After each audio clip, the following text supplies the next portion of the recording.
Hi dear friends, എല്ലാവർക്കും വീണ്ടും ഒരിക്കൽ കൂടി ചക്കപ്പുഴുക്കിൻ്റെ പുതിയ ഒരു എപ്പിസോഡിലേക്ക് സ്വാഗതം. ഓർമ്മകളെ കൈവള ചാർത്തി വരൂ വിമൂകമി വേദി, ഏതോ ശോകാന്തരാഗം ഏതോ ഗന്ധർവൻ പാടുന്നു. ഓർമ്മകൾ നമ്മുടെ പഴയ കഴിഞ്ഞ കാലത്തിലേക്ക് തിരിഞ്ഞു നോക്കുമ്പം നമുക്ക് സന്തോഷം തരുന്ന ഓർമ്മകളുണ്ട്, സങ്കടകരമായ ഓർമ്മകളുണ്ട്. അപ്പോൾ എൻ്റെ ജീവിതത്തിലെ കുറച്ച് നല്ല ഓർമ്മകൾ, നമുക്ക് സന്തോഷം തരുന്ന കുറേ, അതിലെ ജീവിതത്തിൻ്റെ ഓരോ ഫേസിലും അതിൻ്റേതായ സൗന്ദര്യവും സന്തോഷവും ഒക്കെ ഉണ്ട്. അപ്പം നമ്മൾ കഴിഞ്ഞ പ്രാവശ്യം എൻ്റെ ആദ്യ കുർബാന സ്വീകരണത്തെക്കുറിച്ചൊക്കെയാണ് പറഞ്ഞത്. അപ്പം ആ ഒരു ബാല്യകാല ഓർമ്മകളിൽ കൂടിയാണ് നമ്മളിപ്പം സഞ്ചരിച്ചുകൊണ്ടിരിക്കുന്നത്. അപ്പോൾ അതിൻ്റെ അകത്ത് ചില എപ്പിസോഡുകളൊക്കെ പറഞ്ഞു കഴിയുമ്പോഴായിരിക്കും ഞാൻ ഓർക്കുന്നത്, ഓശോ അതും കൂടെ പറഞ്ഞില്ലല്ലോ.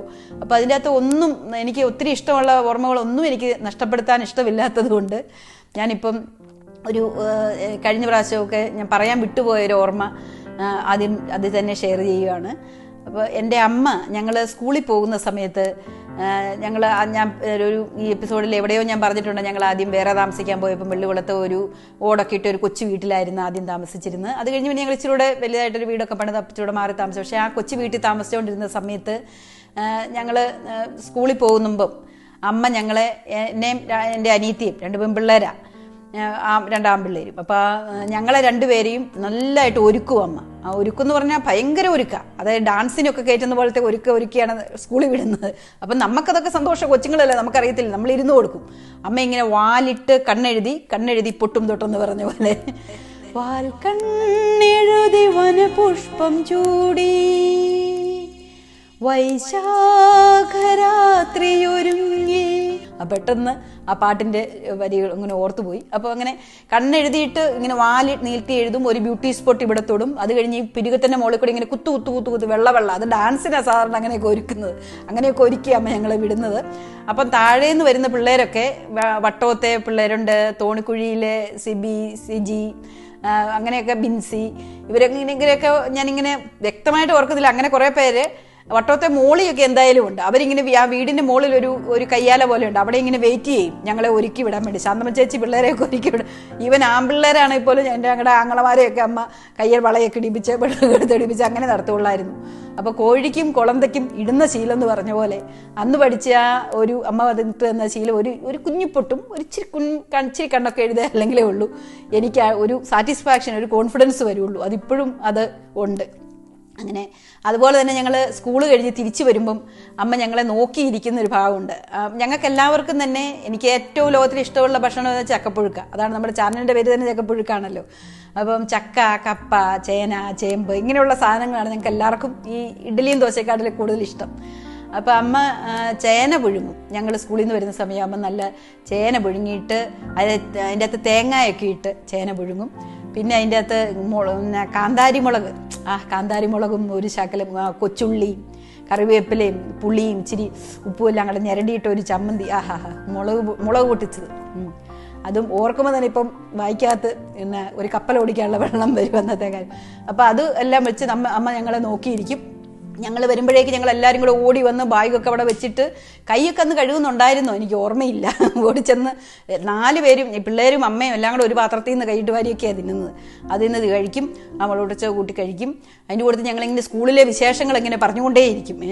അപ്പോൾ ഒരാൾ പറയും, അമ്മേ ഇന്നുണ്ടല്ലോ അമ്മേ എൻ്റെ ക്ലാസ്സിൽ ഒരു ചെറുക്കനെ, അങ്ങനെയുണ്ട് ക്ലാസ്സിൽ ഒരു പെണ്ണേ, ഞങ്ങളുടെ ടീച്ചർ അങ്ങനെ പറഞ്ഞേ. ഇതിപ്പം കുറേ പറഞ്ഞു കഴിയുമ്പോൾ പറയും, അമ്മേ എൻ്റെ ടേൺ, ഇനി ഞാൻ പറയട്ടെ ഒത്തിരി നേരം ഇനിയിപ്പോൾ അന്നേരം അമ്മ പറയാം, നീ പറയടി എന്ന് പറയാം, അവന് ഇത്ര നേരം നീ പറഞ്ഞില്ല, ഇനി അവൾ പറയട്ടെ എന്ന് പറയും. അപ്പോൾ അടുത്ത ആൾക്ക് ചാൻസ് കിട്ടും. ഇങ്ങനെ ഞങ്ങളിങ്ങനെ പറഞ്ഞു സ്കൂളിലെ വിശേഷങ്ങളും എല്ലാം പറഞ്ഞ് ഇങ്ങനെ ഇരുന്ന് ആ കാലങ്ങളൊക്കെ ഓർക്കും. ഇപ്പോഴൊക്കെ പോയി ഇപ്പോഴത്തെ പിള്ളേർ നമ്മളോടൊന്നും ഷെയർ ചെയ്യാൻ അവർക്ക് ഇല്ല. അവർ കൂട്ടുകാരോടൊക്കെ ഒരുപക്ഷെ ഷെയർ ചെയ്യുന്ന കാണും അവരുടെ പ്ലാനുകളും ഒക്കെ. അതപ്പം ഒരുപക്ഷെ ഇവരോട് പ്രത്യേകം പറഞ്ഞിട്ട് വലിയ കാര്യമൊന്നുമില്ല, ഇവർക്ക് അധികമൊന്നും മനസ്സിലാകാൻ പോകുന്നില്ല എന്നുള്ളത് കൊണ്ടാണോ എന്താണോ, എന്തായാലും അവർക്ക് തന്നെ മാനേജ് ചെയ്യാമെന്നുള്ളൊരു കോൺഫിഡൻസ് ഉള്ളത് കൊണ്ട് ആ ഷെയറിങ്ങും ഒന്നും ഇപ്പോൾ ഇല്ല. അതൊക്കെ ഓർമ്മകളായി മാറി. അങ്ങനെ ആ 2 ഓർമ്മ ഞാൻ കഴിഞ്ഞ പ്രാവശ്യം പറയാൻ വിട്ടുപോയൊരിതാണ്. പിന്നെ ഞങ്ങളുടെ വെള്ളിക്കുളം സ്കൂളിലെ പ്രൈമറി സ്കൂൾ കഴിഞ്ഞ് കുത്തുകല്ലൊക്കെ ഇറങ്ങി ഇറങ്ങി താഴോട്ട് പോകുമ്പോൾ UP സ്കൂള്, ഹൈസ്കൂള്. ഇനി ഞാൻ UP സ്കൂളിലേക്കാണ് പോകുന്നത്. UP സ്കൂളിൽ 5, 6, 7 ആ UP സ്കൂൾ വരെ ഞാൻ ആക്ച്വലി വെള്ളിക്കുളം സ്കൂളിൽ പഠിച്ചുള്ളൂ. അതുകൊണ്ട് ഞാൻ പാലായിലാണ് പഠിച്ചത്. അപ്പോൾ 5, 6, 7 ക്ലാസ്സിൽ ഞാൻ മെയിനായിട്ട് ഓർക്കുന്ന എൻ്റെ ക്ലാസ്സിൽ ഫിലാഡൽഫിയയിലുള്ള വെള്ളിക്കുളംകാരി ഷേർലിയുടെ കാര്യം ഞാൻ പല എപ്പിസോഡിലും പറഞ്ഞിട്ടുണ്ട്. അപ്പം വേലിക്കകത്തെ ഷേർലിയുടെ അനിയത്തി ഷൈനി എൻ്റെ ക്ലാസ്സിലാണ് പഠിക്കുന്നത്. അപ്പോൾ ഷൈനി സ്ക്വയറാണ്, ഞാനൊരു ഷൈനി, അതും ഞാൻ ഷൈനി സെബാസ്റ്റ്യന്, അവളും ഷൈനി സെബാസ്റ്റ്യന്. അപ്പോൾ അവളുടെ ഷൈനി മോൾ സെബാസ്റ്റ്യനാക്കി. കാരണം എന്തെങ്കിലും ഒരു ഡിഫറൻസ് ഉണ്ട്, സിസ്റ്റേഴ്സ് ആരും കണ്ട് മാറ്റി, എന്തെങ്ങനെയാണെന്ന് എനിക്ക് ഓർമ്മയില്ല, അങ്ങനെയായിരുന്നു. അപ്പം ഞങ്ങളിങ്ങനെ കട്ടക്കട്ട മത്സരിച്ച് പഠിക്കുന്ന 2 വിദ്യാർത്ഥിനികളാണ്, 2 സ്റ്റുഡൻസാണ്. അപ്പം എനിക്കാണെങ്കിൽ എൻ്റെ 1 മാർക്ക് കുറഞ്ഞു പോയാൽ ഞാൻ ചങ്ക് പൊട്ടി മരിക്കും, അത്രയ്ക്ക് വാശി. നല്ല ഓർമ്മശക്തി, അപ്പച്ചൻ്റെ ഓർമ്മശക്തി. ബുദ്ധിശക്തി ഉണ്ടോയെന്ന് ചോദിച്ചാൽ ഓർമ്മശക്തി, വായിച്ച് കാണാപ്പാടം പഠിച്ച് ഇങ്ങനെ വെച്ചിരിക്കുക. പുസ്തകത്തിൻ്റെയൊക്കെ ഏത് കോണിൽ എവിടെ എഴുതിയിരിക്കുന്നതെന്നെല്ലാം കാണാപ്പാടമാണ്. അപ്പം അതിങ്ങനെ പഠിച്ച് പുസ്തകം പരീക്ഷ വരുമ്പോൾ എല്ലാം എഴുതും. എന്നിട്ട് ഈ ഓണപ്പരീക്ഷയ്ക്കൊക്കെ 10 ദിവസത്തെ അവധി കിട്ടും അല്ലേ? ക്രിസ്മസ് പരീക്ഷയ്ക്ക് നിങ്ങളൊക്കെ എല്ലാം ഓർക്കുന്നുണ്ട്. ക്രിസ്മസ് പരീക്ഷയ്ക്ക് ശേഷം 10 ദിവസത്തെ അവധിയുണ്ട്.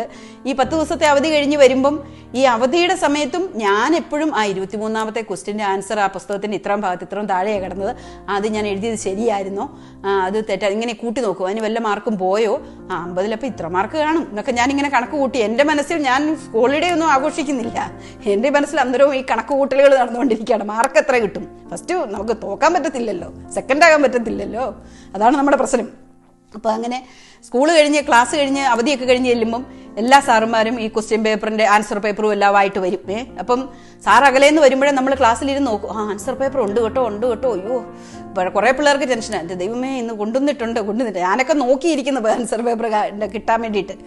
അപ്പോൾ അങ്ങനെ സാറ് വരുന്നു, അറ്റൻഡൻസിന് ശേഷം ഓരോരുത്തരെ വിളിച്ച് ഇപ്പം Renu Cheriyan, Shinimol Sebastian, Shiny Sebastian, Salamma Sebastian, ഇങ്ങനെയൊക്കെ പേര് വിളിച്ച് ഓരോ ഇങ്ങനെ ആൻസർ പേപ്പർ കൊടുക്കും. നമ്മൾ ചെന്ന് മേടിക്കുക, നമ്മുടെ സാർ അവിടെ ഇരിക്കും, നമ്മൾ ചെന്ന് മേടിക്കും. 50-ൽ 23, 50-ൽ 30, 50-ൽ 45 ഇങ്ങനെയൊക്കെ പറയും. അപ്പം മിക്കവാറും എനിക്ക് 40 കൂടുതലൊക്കെ കാണും, 50-ന് 40-ൻ്റെ ഇടയ്ക്കായിരിക്കും. അപ്പോൾ അങ്ങനെ ശ്വാസം പിടിച്ചിരുന്ന ആ ഒരു ഇന്നലെ പോലെ എനിക്ക് തോന്നുന്നുണ്ട്, ആ ഒരു റെഡ് ഇങ്കേൽ 50-ൽ എന്നൊക്കെ പറഞ്ഞ് എഴുതി ഇത്. അപ്പം ഒരു പ്രാവശ്യം ഇങ്ങനെ ക്വസ്റ്റ്യൻ പേപ്പർ കാണിച്ച് വന്നപ്പം ഞാനും ഷൈനിയുമായിട്ട് കട്ട നിൽക്കുക. അത് ഓൾമോസ്റ്റ് ഷൈനിക്കാണ് കൂടുതൽ മാർക്ക്. ഇനി ഒരു ഇംഗ്ലീഷിൻ്റെ പേപ്പറും കൂടെ കാണിക്കാനുള്ളൂ, അതിനും കൂടെ അവൾക്ക് കൂടുതൽ കിട്ടിയാൽ ഞാൻ പോയി, എനിക്ക് സെക്കൻഡായി. അപ്പോൾ അന്ന് ഞാൻ മനപ്രയാസം കാരണം ഇംഗ്ലീഷിൻ്റെ പേപ്പർ കാണിക്കുമെന്ന് എനിക്കറിയാവുന്ന ദിവസം ഞാൻ സ്കൂളിലേ പോയില്ല, പേടിച്ചിട്ടെന്നല്ല, ഹൃദയം ആഘാതം താങ്ങാനുള്ള കഴിവില്ലാഞ്ഞുകൊണ്ട് വീട്ടിൽ തന്നെ ഇരുന്നു. പക്ഷെ എങ്ങനെയോ ആ ഇംഗ്ലീഷിൻ്റെ പേപ്പർ വന്നപ്പോൾ എനിക്ക് 2 or 3 എങ്ങനെയോ മാർക്ക് കൂടുതൽ കിട്ടി. ഒരു 2-3 മാർക്കിൻ്റെ ഭൂരിപക്ഷം കിട്ടി, സ്ഥാനം നിലനിർത്തി. പക്ഷേ ഞാനതിൽ നിന്ന് എപ്പോഴും മനസ്സിലാക്കിയിട്ടുള്ളൊരു കാര്യം, നമ്മൾ കൂടുതൽ നമുക്ക് എപ്പോഴും എല്ലാവർക്കും 1ാം സ്ഥാനത്ത് നിൽക്കണം എന്നാണ്. പക്ഷേ ഭയങ്കരമായിട്ട് അത് നമുക്കൊരു ഒരു മാനിയ പോലെ, എനിക്ക് എൻ്റെ 1ാം സ്ഥാനം കളയാൻ പറ്റത്തില്ല എന്നുള്ള ഒരു ഭയങ്കര ആ ഒരു ഇതിൽ വന്നു കഴിയുമ്പോൾ എന്നാ പറ്റുന്നതെന്ന് ചോദിച്ചാൽ, പലപ്പോഴും നമ്മുടെ ജീവിതത്തിൽ ഏറ്റവും പുറകിക്കൊണ്ടേ ദൈവം തമ്പുരാൻ ഇരുത്തും. അതെന്നാന്ന് ചോദിച്ചാൽ, എപ്പോഴും ഈ 1ാം സ്ഥാനത്തും 1ാം ബെഞ്ചിലും ഒക്കെ ഇരിക്കുന്നവരുടെ ആ സന്തോഷം അറിയാൻ ഈ പുറകിലത്തെ ബെഞ്ചിലിരിക്കുന്നവർക്കും അതിനൊരു അവസരം കൊടുക്കണ്ടേ ഇടയ്ക്കിടയ്ക്ക്. അതുകൊണ്ട് തമ്പുരാൻ കർത്താവ് ഇങ്ങനെ സ്ഥാനം മാറ്റിയും മറിച്ചും ഇരുത്തും. അങ്ങനെ പലപ്പോഴും ഞാൻ ജീവിതത്തിൽ മുമ്പോട്ടുള്ള യാത്രകളിൽ പലപ്പോഴും പുറകിലാക്കപ്പെട്ടിട്ടുണ്ട്. അന്ന് ഞാൻ ആ വേദന അറിഞ്ഞപ്പം എനിക്ക് മനസ്സിലായി, അതിൻ്റെ പുറകിലിരിക്കുന്നവൻ്റെ വേദന എന്താണെന്നുള്ളതൊക്കെ മനസ്സിലാക്കാൻ ദൈവം അവസരം. ഇപ്പം ഈ വലിയൊരു ഉരുളൻകല്ല് അല്ലെ, ഈ ഒത്തിരി ഷാർപ്പ് എഡ്ജൊക്കെ ഉള്ള ഒരു കല്ല് തോട്ടിക്കൂടെ ഒഴുകി അതിന് സോഫ്റ്റായി രൂപാന്തരപ്പെട്ട് വരുന്നത് പോലെ നമ്മുടെ ജീവിതത്തിലെ പല പ്രതിസന്ധികളിൽ കൂടെ നമ്മളിങ്ങനെ ഒഴുകി പോയി അവസാനം നല്ല സ്മൂത്ത് ആൻഡ് സോഫ്റ്റ് ആവുന്ന അവസരത്തിലെത്തും, ജീവിതത്തിൻ്റെ അവസാന ഘട്ടങ്ങളിലേക്ക് എത്തുമ്പം. അപ്പം അതൊക്കെ ഞാനിപ്പം അതുപോലെ ഷൈനിയും ഞാനും കൂടെ വഴക്കുണ്ടാകും എന്ന് വെച്ചാൽ മൗന വ്രതമാണ്. ഞങ്ങൾ തമ്മിലിങ്ങനെ സൈലൻറ്റ് വാറാണ്, ഇങ്ങനെ വയലൻ്റ് ആയിട്ടുള്ള അറ്റാക്കുകളൊന്നുമില്ല. എന്തെങ്കിലും ഒരു കാര്യം എനിക്ക് പെട്ടെന്ന് ഫീൽ ചെയ്യും, അപ്പം ഞാൻ മിണ്ടായിരിച്ചു. മിക്കവാറും എൻ്റെ ഭാഗത്ത് തന്നെ ആയിരിക്കും തെറ്റെന്ന് തന്നെ എനിക്ക് തോന്നുന്നു. അവൾ എന്നെക്കാട്ടിലൊക്കെ നല്ല കൊച്ചായിരുന്നു. ഏതെങ്കിലും ഒരു കാര്യത്തിന് എനിക്ക് ഇഷ്ടപ്പെടാതിരിക്കും, അപ്പം ഞാൻ മിണ്ടാതിരിക്കുമ്പോഴത്തേക്കും ഈ ക്ലാസ് 2 സെക്ഷനായിട്ട് അങ്ങ് തിരിയുവാണ്. കുറച്ച് പേര് ഷൈനിമോൾ സെബാസ്റ്റ്യൻ്റെ കൂടെ, കുറച്ച് പേര് ഷൈനി സെബാസ്റ്റ്യൻ്റെ കൂടെ. എന്നിട്ട് ഞാൻ എന്തെല്ലാം കാണിച്ചെന്ന് പറഞ്ഞാലും ഞാൻ മിണ്ടാതെ ദിവസങ്ങളോളം ഇങ്ങനെ ക്ലാസ് പോവാണ്. ഞാൻ ഷൈനിയും കൂടെ മിണ്ടാതിരിക്കുന്ന ദിവസങ്ങൾ കടന്നു പോകുന്നു. അവസാനം സിസ്റ്റേഴ്സ് വന്ന് ഞങ്ങളെ ഒരുമിപ്പിച്ച് കോംപ്രമൈസ് ചെയ്ത് അങ്ങനെ കൂട്ടുകൂടിക്കുന്നതും ഒക്കെ അതൊക്കെ ഇന്ന് ഒരു രസകരമായ തിരിഞ്ഞ് നോക്കുമ്പോൾ ഒത്തിരി ചിരിക്കാനുള്ള കുറേ ഓർമ്മകളുണ്ട്. ഇനി 5, 6, 7 കുറേ കാര്യങ്ങൾ പറയാനുണ്ട്. ആ കാര്യങ്ങളും ഒക്കെ ആയിട്ട് അല്ലെങ്കിൽ വേറെ എന്തെങ്കിലും ഒരു പാട്ടോ കഥയോ ഒക്കെ ആയിട്ട് അടുത്ത എപ്പിസോഡിൽ കണ്ടുമുട്ടുന്നവരെ ടേക്ക് കെയർ, ബൈ.